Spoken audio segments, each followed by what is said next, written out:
Será que a situação no Bradesco é tão feia como estão dizendo, ou o banco poderá se recuperar mais rápido do que estão esperando? Então o Morgan Stanley segue otimista e indo contra a grande pressão e a grande opinião do mercado, que tem mais cautela em geral com o Banco Bradesco. Até porque o banco americano ele prevê uma recuperação da rentabilidade do Bradesco mais cedo do que eles estão esperando. Sendo que grande parte das pessoas estão investindo no Bradesco, sim, especulando essa recuperação da rentabilidade do ROI do banco, assim, o banco recuperando, voltando a lucrar o que lucrava antes, uma carteira de crédito crescendo, uma qualidade de crédito melhor e aumentando seus indicadores, o banco sim pode voltar às cotações que estavam antes até superar, além de pagar um dividendo melhor, é claro, sendo que a perspectiva é que o banco só terá um retorno sobre o patrimônio líquido, o famoso ROI, acima do custo de capital, ou seja, o dinheiro que ele pega para emprestar e para se financiar em 2026. Por isso que grande parte dos analistas estão com cautela, até porque um banco que não consegue rentabilizar seu patrimônio na medida que ele empresta dinheiro ou então se financia, não faz sentido.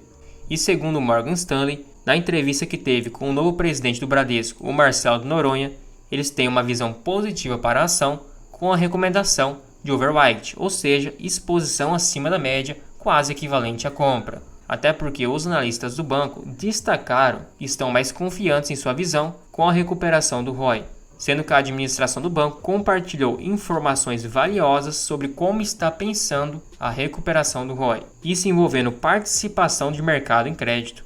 Então isso é essencial, o banco tem que ter uma relevância significante com sua carteira de crédito, eficiência dos custos e também contra a concorrência.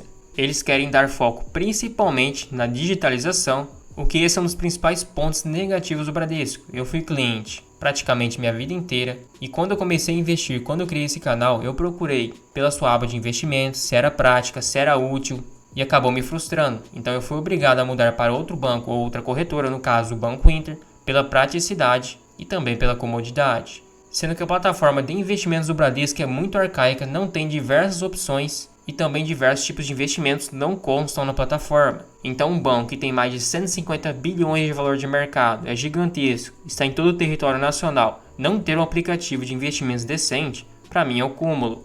Então realmente esse é um dos principais pontos que precisa melhorar, não só nisso, mas sim no próprio aplicativo com diversas funções. Também no controle de custos, obviamente. Quando sua receita está baixa, cortar custos é o essencial. E na centralização do cliente, esse é essencial. O cliente precisa fazer tudo num único aplicativo e num único canal. Tem que ser bem intuitivo e tem que oferecer todas as opções de investimentos, de serviços, num único lugar. Principalmente na aba de investimentos, era muito burocrático e teria que baixar outro aplicativo, então não faz sentido. É como se fosse o aplicativo do Nubank que mudou recentemente, onde você tinha o banco separado do aplicativo de investimento. Acaba afastando muitas pessoas. Então, segundo a administração do Bradesco, eles reiteraram que o ROI deve se recuperar consistentemente nos próximos trimestres. Então, gradativamente, pode ter um efeito cumulativo mais significativo no ROI em 2025, sendo que o seu plano é frequentemente melhorar a lucratividade passo a passo, concentrando-se nas melhorias necessárias no banco. E ele também frisou que é importante prometer menos e entregar mais. E realmente, se você promete 1001 coisas e não dá conta de entregar o que foi prometido, acaba frustrando e acaba tendo uma pressão a mais. Então o ideal é prometer o suficiente, o necessário, entregar mais e mostrar resultados melhores a cada trimestre. Sendo que o plano estratégico do Bradesco vai implementar mudanças tanto a nível de gestão, nível tático, como também a nível operacional. Então, desde a base até o topo, vai ser reformulado, vai ter mudanças, a fim de apresentar uma forma de crescimento sustentável dos lucros, sendo que a meta do banco é ter uma participação do crédito entre 15% a 19%, acima de 14%, que é o atual. Então, realmente, para um banco desse tamanho, com tanto market share,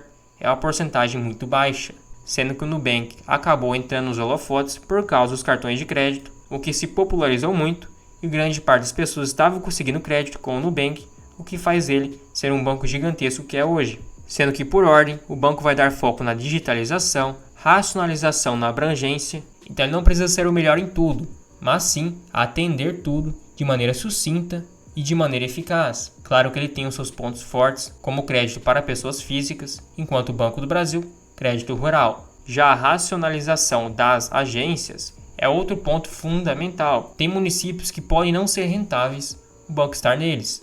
Municípios muito pequenos ou então que não tem um público tão focado em ser cliente do banco. Sendo que melhorando o canal digital, focando na centralização do cliente e também na melhor segmentação de fato, poderá reduzir custos, racionalizando suas agências e também desburocratizando para quem for cliente.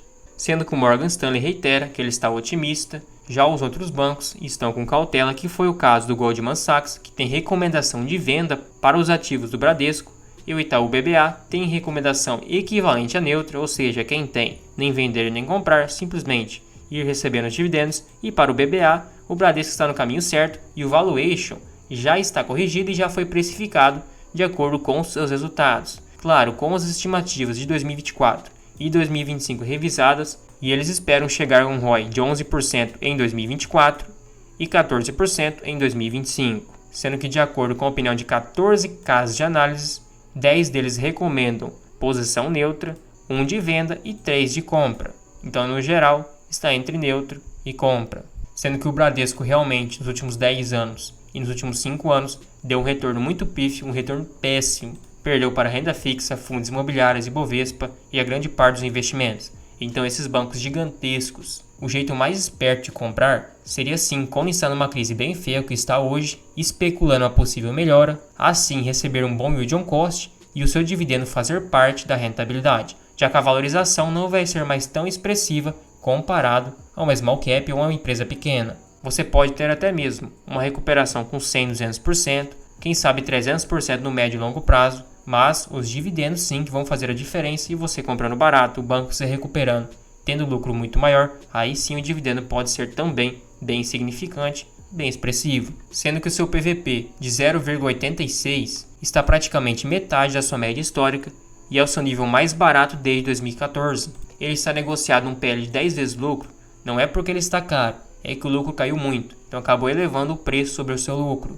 Com o ROI também pífio, como já foi destacado pela grande parte dos investidores e das casas de análise, uma queda nos seus lucros, uma liquidez corrente abaixo de 1, um ROIC também ridículo, mas é um banco consistente em dividendos, pagou um dividendo alto em 2023 porque o banco estava bem barato e teve um payout de 60%, então elevou seu payout, mesmo com um lucro menor, pagou um dividendo maior. Então isso que é importante, observar empresas que têm um payout mais reduzido e depois, quando elas não tiverem mais para onde reinvestir os seus lucros, ou então decidirem distribuir um dividendo maior, mesmo sem lucrar mais, você recebe um dividendo bem maior do que pagando com payout menor.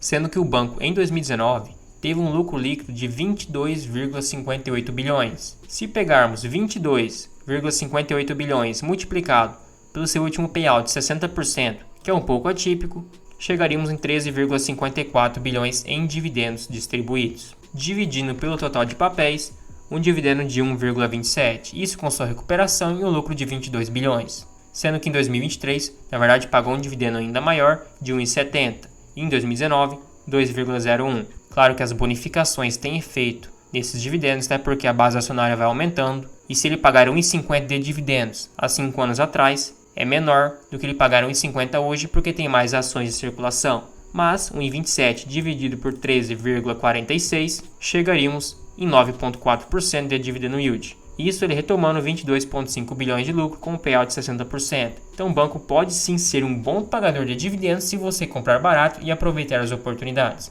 Lembrando que não é recomendação de investimentos, faça sua própria análise e tome suas próprias conclusões. Outro ponto também é sobre o possível ganho de capital quando o banco retomar os seus lucros. Quando ele estava lucrando 22 bilhões em 2019, ele chegou até mesmo a mais de R$30, teve um pico que ultrapassou esse valor, mas por volta de 28, 29 até 24, 25. Claro que a quantidade de ações era menor, mas se ele chegasse nessa mesma cotação, iria dar 100% de ganho de capital. E se digamos que ele chegasse nessa mesma cotação e retomasse seus lucros daqui a 4 anos, e ele pagasse uma média de 6% de dividend yield em torno desses 4 anos, 6 vezes 4, 24, então 124% de rentabilidade nesse pequeno período, chegaríamos numa rentabilidade anual de 22,34%, isso especulando a possível melhora e uma retomada na cotação. Lembrando que é muito improvável um banco desse tamanho quebrar e afundar de vez, é possível, mas não é provável. E se você curtiu o vídeo,